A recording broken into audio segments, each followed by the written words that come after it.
نصرت آرا په مردان کې یوازینۍ زنانه جرګماره ده. نوموړې په مردان کې د DRC یا د شخړو د هواري د کونسل ممبره ده. نصرت آرا وایي چې په تیرو 2 کلونو کې له زرو د زیاتو زنانو مسلې د دې جرګې له لارې حل کړي دي.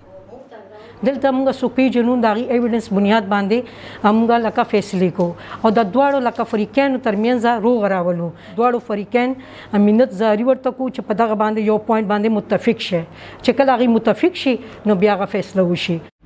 د شخړو د هواري کمیټې ته زیاتره زنانه د وراثت او کورنۍ جګړو کیسونه وروړي.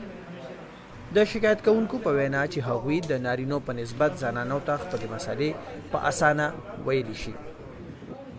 سړو لاړ شو کور والا مونږ سره تعاون وکړي نو لازمي مونږ به دلته راځو.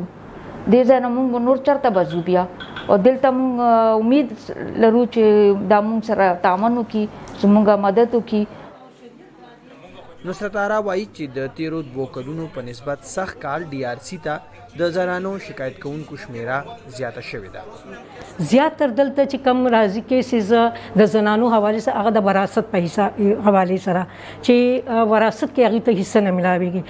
مور پلار مړ شي یا پلار مړ شي مور نو د مور څوک اوري او هغه پراپرټي کولی چې زموږ مخکینی کلچر داسې چې پلارانو لکه دا ګڼي چې اولاد کې تش زامن بس د هغې بچي دي چې څه پراپرټي د زامنو په نوم ولیکي او لوریانې پکې نوم پکې شامل نه.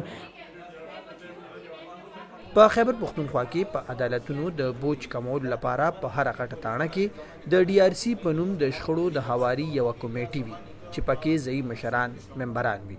عظمت علي شاه، مشال ریډیو، مردان.